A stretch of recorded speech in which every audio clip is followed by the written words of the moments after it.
Hi, my name's Caroline and I'm the Wellbeing Practitioner at Carers in Bedfordshire, and today we're going to be looking at the Wellness Wheel.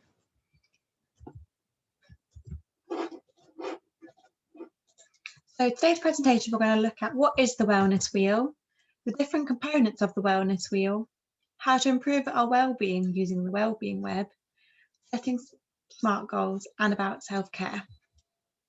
So this is a picture of the Wellness Wheel. So you might have seen it before. Earlier in the year, I did some videos about the Wellness Wheel, which are on our websites, kind of little short clips about what each section is about and ways that we can improve our well-being in each area. And kind of you can see those on our website or on our YouTube channel. But it's made up of physical well-being, spiritual well-being, intellectual well-being, environmental well-being, financial well-being, social well-being, and emotional well-being. And each of these aspects kind of have a say in our well-being and how things are going for us. So kind of physical well-being is how kind of how physically fit we are, kind of with exercise, sleep, diet, as well as any kind of conditions that we might have. Spiritual well-being kind of involves our cultural beliefs, religious, spiritual, or otherwise. Intellectual involves kind of using our brains, taking part in our hobbies, be that reading, learning a language, playing an instrument. Environmental well-being is the world around us, but not just the wider world. It includes our homes, our gardens, our local communities. Financial well-being is our kind of relationship with money, because we want to kind of feel safe and secure that we are able to afford our basic needs. Social well-being is interacting with those around us, kind of feeling loved and supported by friends and family. And then emotional well-being is about understanding how we're feeling in ourselves. And I'm going to go through each of these sections in a bit more detail, and then we're going to look at ways that we can improve our own well-being in these certain areas, because there is no one size fits all. We're all very different, and there may be certain aspects of the wellness wheel that you think are going really well for you, and some others that might not be as going as well. And similarly, some of these aspects might not be that important to you, and that's also okay. We're all very individual, and for some, these things might not be high up on their priority list, and that's okay as well. So physical well-being involves kind of a healthy diet. We need nutrients to grow and repair our bodies, and that kind of comes from having a varied diet, eating lots of fruit and veg, drinking water, kind of having lots of different food groups, and not too much or too little of certain things. Having a healthy diet reduces risk of certain cancers, it prevents heart disease, stroke, diabetes, and has obviously long-term health benefits for us. So that's really important part. Regular exercise is also important. That doesn't necessarily mean going for a really long run every day. That can be spending time outside, going on walks, even just walking up and down the stairs, exercising with kind of cans of soup, doing some yoga, doing some stretches, but getting that body moving, exercising all those muscles. And with regular exercise, we feel these endorphins, which is a form of pain relief. You might have heard of it called the runner's high, but these endorphins help us to feel happy, and they kind of help our whole body relax. Exercise also strengthens our immune system, it strengthens our heart, it helps our joints, our muscles and bones, so it really does have that whole body benefits. Also, with regular exercise, we notice a boost in energy level and mood, which can really help when we're feeling low or anxious for a stress relief. It increases our alertedness and helps us feel like we're more concentrated during the day. It helps reduce feelings of fatigue, as well as stress and anxiety. And it can also increase our confidence and self-esteem. Obviously, with regular exercise, it helps kind of our brains and our bodies, but it can help mentally as well, which is really important. So lots of benefits. And sleeping well is also really, really important. Often when we're feeling kind of low or anxious or things aren't going as well, sleep can be the first thing to go, which can make things really hard. And sleeping is so important. It helps to relax us and it lowers our stress. It improves our mood and our energy. It helps us to maintain a healthy body and healthy body weight. It helps with our memory retention, kind of processing things that have gone on in the day, kind of learning new things, kind of helps store all those memories. Also, sleeping well helps increase our concentration ability. Kind of, you've probably had it before that you've had a bad night's sleep and the next day you find it really hard to concentrate or remember certain things, and that's really common when we're having a bad night's sleep or multiple bad nights in a row. And in general, sleeping is really important just to rest and restore the body and brain. It's really important to take time that we're not doing things because we're so busy throughout the day, kind of looking after the people that we care for, that having that time to ourselves is really important. And like I said, sleep's often one of the first things to go when we're stressed or anxious. So kind of making sure we're in a good pattern, maybe going to bed at the same time or kind of getting up at the same time, getting into a really familiar routine can really help. But also things like making sure it's not too dark, not too light. Some people like it to be kind of pitch black, blackout blinds. Other people like a night light on. Other people like to keep their blinds open so the sun wakes them up. Kind of knowing what works for you. And again, with this like sound and temperature and all those sorts of things, it's really important to kind of know what you like and what helps you get a good night's sleep. So the next aspect is spiritual well-being. So like I said before, spiritual well-being, as all the well-being aspects, is very personal and it's likely to be different for everyone. It might be different to people that you are in your family or you live with, but kind of maybe different in your communities. It relates to our values, our purpose and our meaning in life, so things that are important to us. And again, that's very individualized. So again, more kind of differences between us. It might include our culture, our community, our beliefs, be them religious, spiritual, or otherwise. And we might have kind of certain morals that we've brought up with.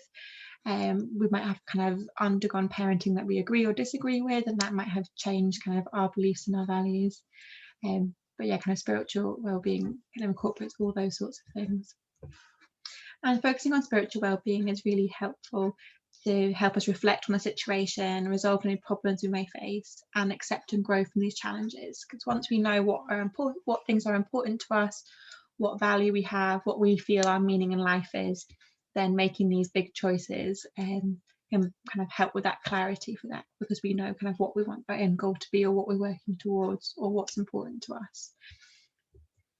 So kind of an example of showing our spiritual well-being might be taking time for personal reflection and asking yourself questions like, what are the important things in my life, or what do I value the most?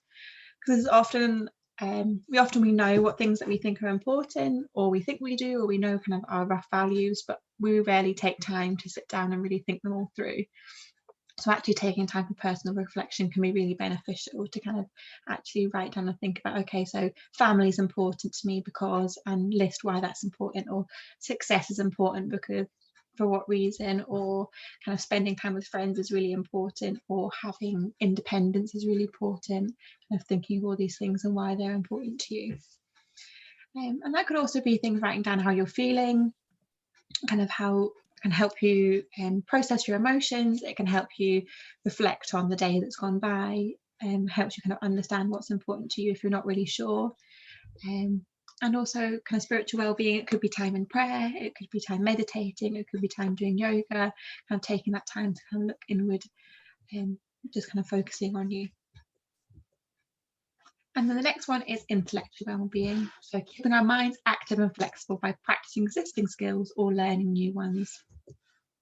So this helps us to think clearly and improves our memory and helps our critical thinking skills. And kind of example is just doing anything that keeps your mind active. So it could be existing skills. So you might already be really keen at learning a musical instrument, or read a lot about a particular topic, or you might really enjoy doing the Sunday crossword or a Sudoku puzzle in the newspaper. Or it can be learning a new skill. So there might be something that you really want to learn or try, and doing those sorts of things, trying new things, can really help with your brain and kind of processing how things are going for you.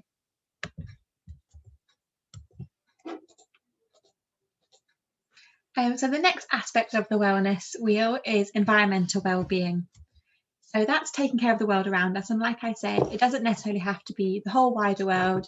Environmental well-being can incorporate our homes, our bedrooms, our local town or village, can be a lot more kind of closer to home than kind of thinking of the whole world. And we can do things like taking time to recycle or turn off the lights when we aren't using them, because that both benefits the whole world as it conserves natural resources, but it also saves on our own personal energy bills. And we can also kind of take care of our environment by putting a little in the bin, tidying our own bedrooms, tidying our own houses, decluttering, because it helps us to feel safe and feel like we're enjoying the space that we're in. And like I said, kind of, it doesn't have to be okay, I need to go through my whole house, because that can feel really, really overwhelming. Just focusing on that one drawer that we all have that has kind of the odd screw from an item we're not sure what it's from, or elastic bands and all like old pens that don't work, all those sorts of things. So maybe kind of just tackling that might be the first step. Or doing some weeding in the gardening, that can also be really therapeutic and really helpful for our environmental well-being, as well as something nice to look at when we look outside our window.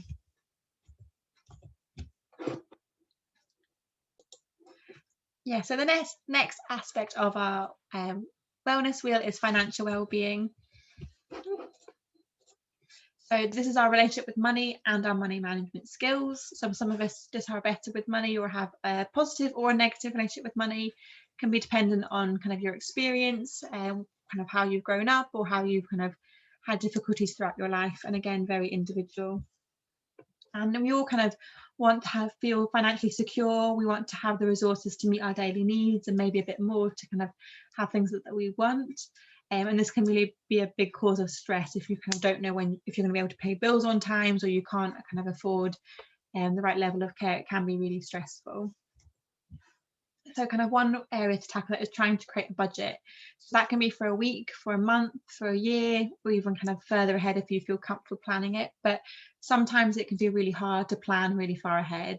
And if that is the way, that's absolutely okay. Just kind of taking a note of the money coming in and going out on a day-to-day basis, and keeping a track of that can give you a good foundation for when you want to create a budget or a plan for the future. But financial well-being also doesn't have to be about a budget. For some people, just actually kind of having a date in their diary that they pay all their bills, and then they kind of feel that's one thing ticked off their to-do list, or it's saving up for a treat that they want, or a holiday, or something like that. There's kind of lots of different ways that you can help with your financial well-being. And the next one is social well-being. So that's feeling connected, supported, and loved in our relationships with others. So that could be family, that could be friends, that could be people in our local communities.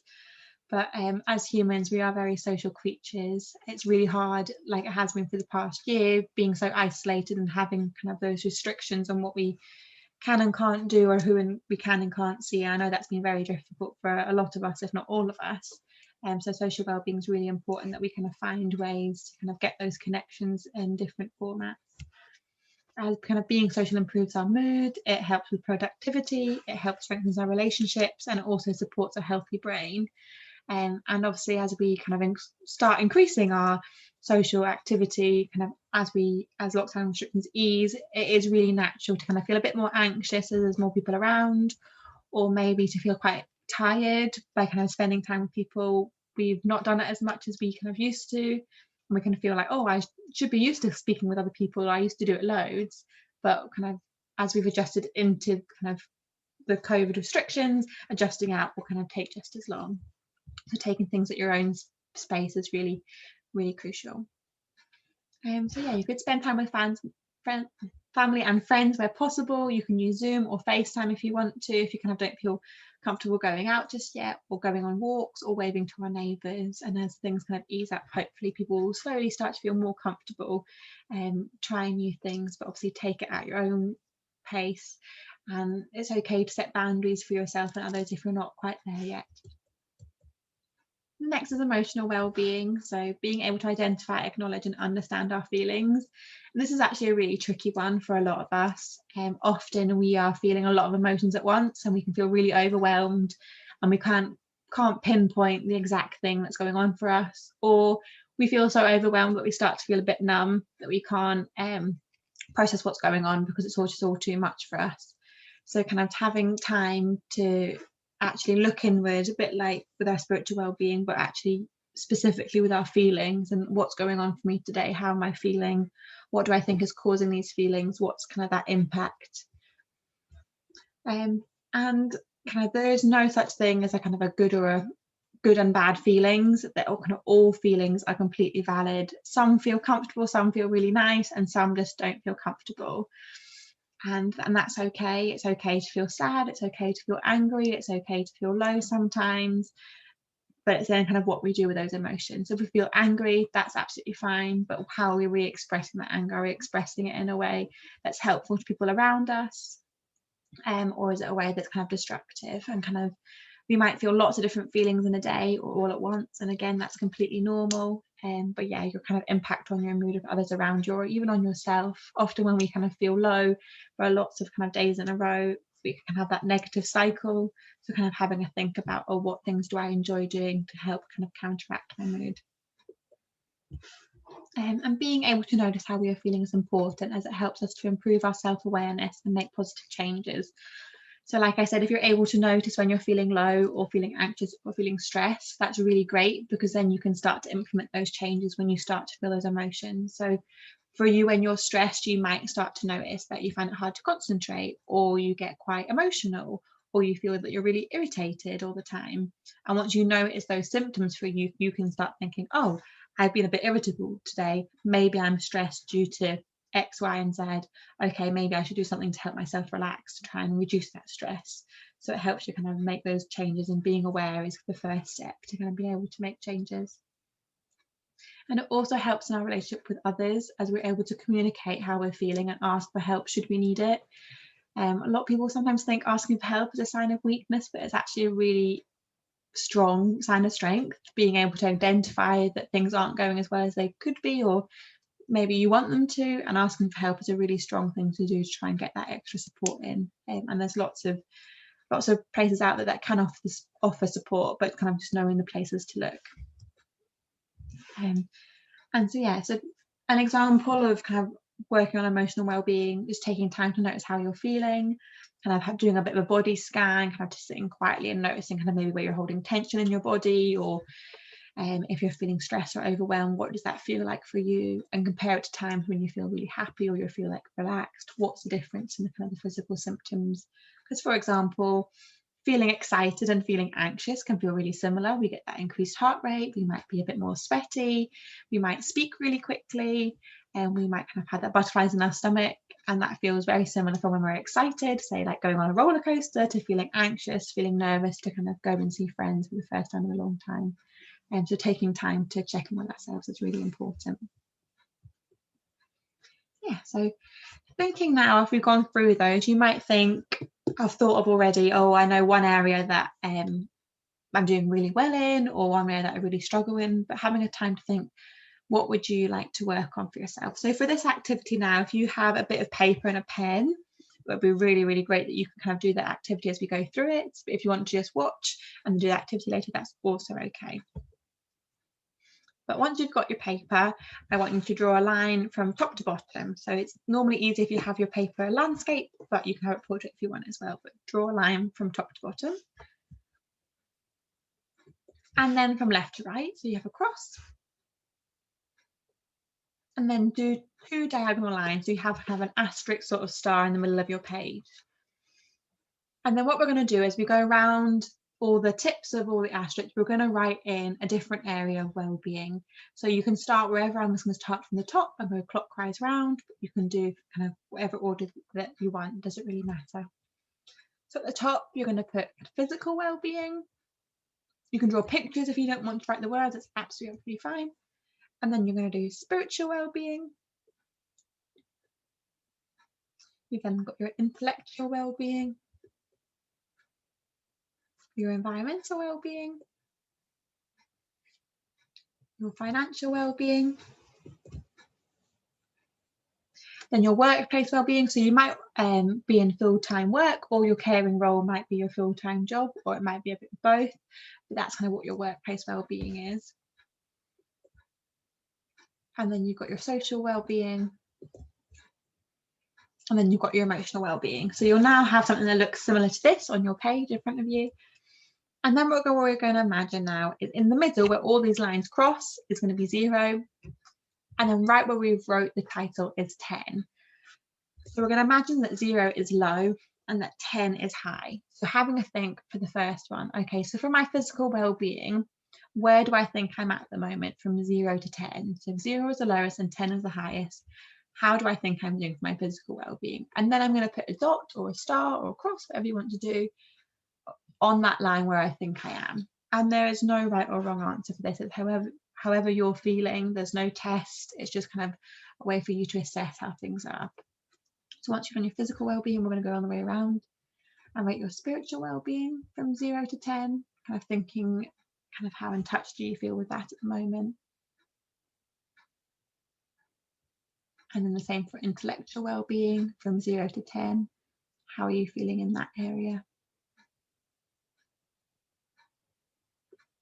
And then environmental well-being from 0 to 10 again. How are you feeling in that area? And then financial well-being from 0 to 10. Where is that area for you? And then your workplace well-being, with that your caring role or another job, but kind of how is that for you at the moment? Your social well-being next. And lastly, your emotional well-being. So you have something that looks in essence like this, so lots of little dots going around. And then what we're going to do now is you're going to take a line and you're going to join up the dots from each section to each section. So you can see I've gone from physical well-being to spiritual well-being. I'm going to do that all the way around, so joining up all these dots. And this can help us see a bit more clearly kind of which areas are maybe lower than the others, which areas are maybe higher than the others. And this is an activity for you to kind of see kind of what sort of shape that you're kind of putting together. Like I said before, there might be some areas that you're really high in, and that's fantastic. There might be areas that you're low in and you don't actually mind, that area isn't that important to you, and that's also okay. Or there might be areas that kind of maybe are halfway through and you want to really work on. It's completely up to you, but it's kind of this, doing this activity can help us kind of take stock of where we are now and think about areas that we want to work on next. This is an example here of someone who's done it multiple times. So you can see kind of over time, different areas have gone up or down, depending on what's gone on. And this kind of a way, like we did here, you can kind of map on this activity and map on at different stages of what's going on for you to kind of check in with yourself, and hopefully over time, certain areas that are really important to you will improve. So from there, we're going to think about kind of what do I want to work on and how am I going to work on that. And to be able to work on specific aspects of our well-being, it's really helpful to set goals. And one of the most effective types of goals is SMART goals. So SMART goals you might have come across before, but it stands for specific, measurable, attainable, relevant, and time-based. And we're going to go through how you can use SMART goals to help focus your wellness goals. So this is a kind of a chart that I kind of have come up with. You don't have to write this down. You might only have kind of one area that you want to work on, but it's having a think about, okay, so what do you want to change exactly? Because we can just say, I want to feel better, but do I want to feel better? Is I want to feel confident when I look in the mirror, or I want to be able to go on a walk without getting out of breath, or I want to be able to manage my money better and pay my bills on time. I want to feel confident in my caring role, that I know what I'm doing. I want to spend more time with friends and have some more free time. Kind of what does that actually look like for you? So kind of thinking about what do you want to change, and that helps us be really specific. And then measurable. So kind of how are you going to be able to make that change? So thinking about what you want to change, how are you going to get there? And that's what we're going to be measuring. Then attainable. So it's really helpful if you have someone that can track this goal with you, someone that can help hold you accountable.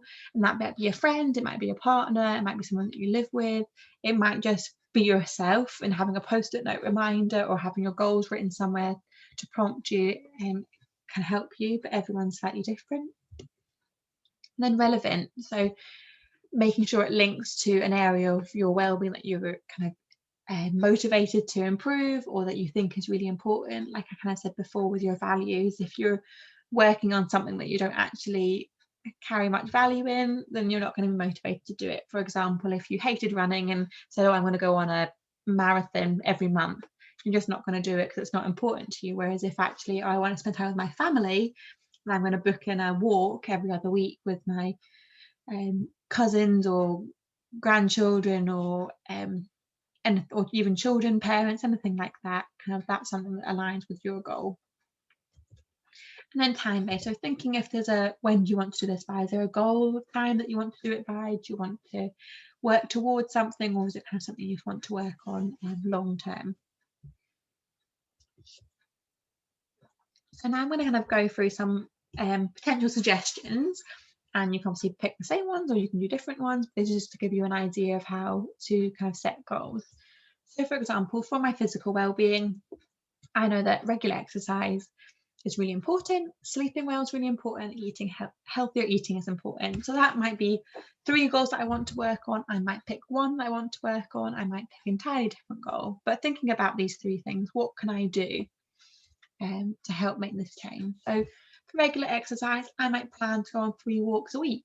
And those walks don't have to be very long. It could be walking around the block, it could be walking around the garden, it could be walking up and down my stairs a couple of times, it could just be walking in the house if kind of the mood's not been as the kindest it's been in May, but thinking about what's manageable for you. And then the next one is going to bed at the same time can help us sleep well. If we have a consistent routine that we're going to bed at the same time on weekdays and weekends, that helps our bodies get into a nice pattern, and they can know when to expect a typical bedtime. A bit like we do with babies, we kind of have a really set routine. And then for healthier eating, it's not always about the food that we're eating. Sometimes it's things like reducing caffeine or reducing alcohol. You might want to say, oh, I'm going to have no caffeinated coffee after 12 o'clock midday. And so, okay, so who can help you? Who can help me with these goals? So my walks, I might plan to do my walks with a friend and then it's booked into my diary. I might, regarding bedtime, I might agree to go to bed at the same time as my partner, so we're both going to bed and not disrupting each other. You might kind of, maybe if you want to kind of cut down on your coffee, buy a tasty decaf option so it doesn't feel like you're settling for something that you don't really like, and it makes that transition a bit easier if you actually like the replacement. So for example, if you're cutting out, say, chocolate in your diet, replace it with something like fruit might be great, but if you don't, like, buy your favorite fruit to replace it with rather than just kind of just having an apple and you're not that fussed, because then you might just have the chocolate and the apple. So working out kind of what works for you. And then when do you want to do this by? Again, that's very personal of when you want to work that goal for. So for some people, kind of making these goals, they might already walk once or twice a week, so moving to 3 walks will only take a couple of weeks. But for some other people, things like sleeping is really difficult, and that actually might take a year, if not a couple of years, to try and kind of get towards that goal. So working out for you what's important. And with research, kind of goal setting and starting new habits is a really difficult thing to keep, and it's the consistency. So setting goals that are manageable, because kind of research shows that if we start a new goal, if we miss, can we do it once for one day, fantastic. The second day, if we miss one day of doing it, the chances of us continuing that habit falls by 5%. But then if we miss it 2 days in a row, it falls by 55%. So it's a really dramatic decrease just for not doing it for 2 days. So if we have goals that are really manageable for us, so if going for that walk, it doesn't have to be really long, but just actually going outside for a couple of minutes, that feels manageable, that you can do whenever, helps you to keep motivated and keeps those goals on track. And doing a little bit of something is better than not doing anything. So even if you want to read more, reading a page, half a page, a couple of sentences, it doesn't have to be reading an entire book all in one go, kind of setting it really manageable for you. So I'm then now going to go through some examples of goals that you could have for the different areas of well-being. So for spiritual well-being, taking time for personal reflection, meditation or yoga. There's lots of fantastic YouTube videos out there. And there's also at Caroline in Bedfordshire, we do armchair yoga on Zoom and have sessions online. So that might be something that you want to do. It might be kind of, like I said, it might be tied with your religious or spiritual beliefs. So it might be kind of, as things open up, going to your temple or church or mosque and spending time there, or spending time with people who share the same religion or beliefs as you and talking about things that are important to you. For intellectual well-being, keeping the learning process going. Again, it might be reading, like I said before. It doesn't have to be whole books. It can be a couple of pages. It could be a news article. It could be something online in a magazine that you're kind of passionate about that particular field. For playing an instrument, it might just be learning a couple of notes, or art, it might just spending some time being creative. It doesn't have to be anything amazing, and sometimes it will be amazing, but you're kind of starting the building blocks, so it feels like a manageable thing that you want to do more of. And then environmental well-being. So like I said, decluttering the home doesn't have to be the whole house. It can be that one drawer, that one room, that kind of moving those clothes off that one chair in your bedroom, weeding a particular area of the garden, picking up litter in your local area, or when you're on a walk, picking up some rubbish, and just to kind of make the environment that you're in kind of feel safer and more enjoyable. For our financial well-being, it could be creating a budget or planning for the future, paying bills on time, or just kind of keeping a track of what the money is going in and out of accounts. Often kind of, financial management can be really tricky and can make us really stressed, but just kind of keeping an eye on things can help reduce that stress. Often we get anxious and just don't want to check the accounts, but having an eye on what's happening, kind of like we've done today with the wellbeing web, taking a stock of where we're starting from. That's the same for a lot of these other aspects of well-being.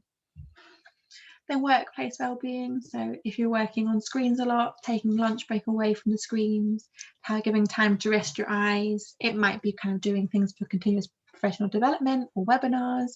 In your caring role, that might be kind of looking at kind of what's out there, what support's there, attending talks like this to see kind of how you can support your caring role and what you can do for you. Or it could be something entirely different. Social well-being, spending time with family or friends or people in our communities. Again, at Care in the Bedfordshire, we're really excited that we're starting to open things up more as restrictions ease. We've got walking groups, we've got our well-being groups that you can kind of come to in person for a massage or a haircut or things like that. So lovely if you could come along to those sorts of things. And then for your emotional well-being, taking time to relax and reduce your stress levels. It's really important to take care of yourself so that you are able to do your caring role to the best of your abilities. You've kind of heard it before, you can't pour from an empty cup or put your own oxygen mask on before you help others. That's really, really important. We've had a really difficult past kind of 18 months or so, and some of us have had no respite, or we're just kind of feeling really overwhelmed, and this kind of third lockdown definitely kind of been the hardest on everyone. Kind of as things go on, and still a lot of uncertainty, so taking time to actually decompress, relax, and kind of do things that we enjoy. And also things like journaling, writing down how you're feeling, and maybe even writing the things that you're thankful for or positive things that happen in the day. And gratitude journaling has again been shown in research to be really beneficial, and it helps kind of improve your mood and also helps with pain management, because our memories are really emotional, and if we kind of think of positive memories, it helps release those happy hormones, and we're kind of creating those happy memories by writing down things that we're glad of that happened in the day. And that it might just be like the sun is shining, or I had a text from a friend, or I saw a really cute dog on my walk, anything like that. But that kind of helps release those happy hormones, which actually can help with pain management, which is, I think, is really interesting. But yeah. So kind of thinking now, so what area of well-being are you hoping to improve? So it could be your physical well-being, spiritual, intellectual, environmental, financial, social, emotional well-being. So maybe taking some time now to actually write down a goal that you have, or having a think about maybe what areas that you think you might want to work on in the future. Great. So now, kind of as I discussed as we went through, self-care and taking care of yourself is so important. So thinking now of what can you do on a regular basis that brings you comfort or enjoyment or allows you to recharge. And you might have some activities that bring you all three, that is comforting, enjoyable, and you find relaxing and you kind of recharge. Or you might have different activities. Sorry for my dog barking in the background. Or we might have to have different activities for different ones. And it's also helpful to note as well things that you enjoy and how long those activities take you. So you might have things like listening to your favourite song is kind of a 5-minute activity, or having a cup of tea is a 5-minute activity.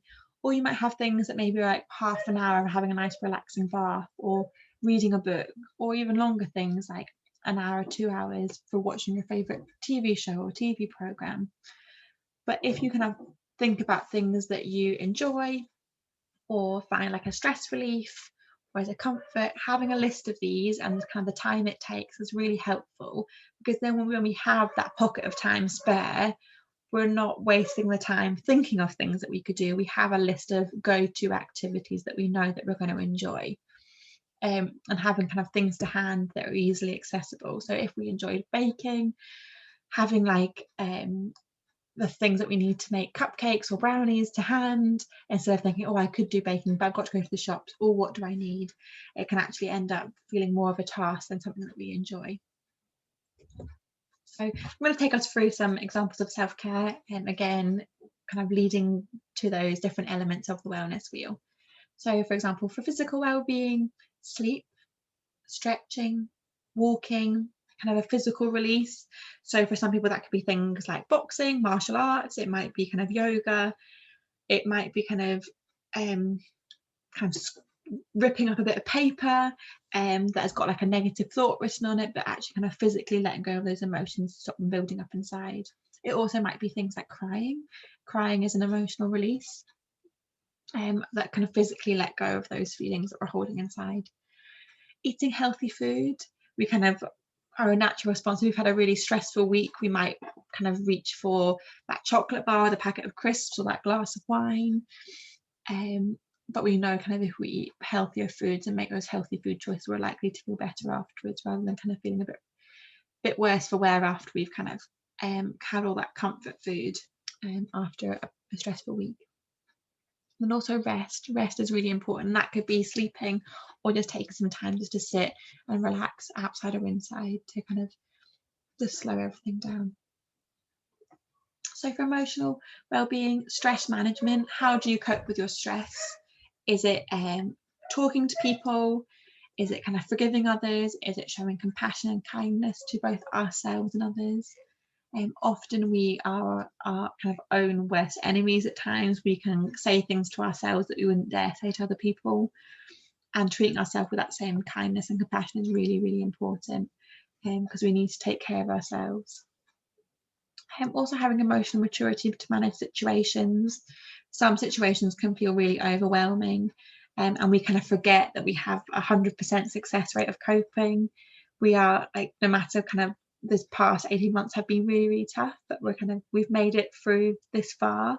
It's a really big step. So kind of acknowledging your progress, acknowledging the difficulties you've overcome in the past, and kind of reminding yourself of all the things that you are able to do kind of helps us be kind to ourselves.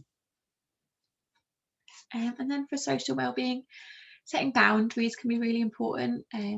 For sometimes it's really hard to say no to things, but it's really important skill to have to be able to say no when we're taking on too much, or saying no when we're not comfortable doing certain things. So like I mentioned before, as restrictions ease, some people aren't comfortable meeting other people out in public, or kind of going to heavily populated places, and that's okay. Kind of saying, oh, I'm not ready for that yet, could we do this instead?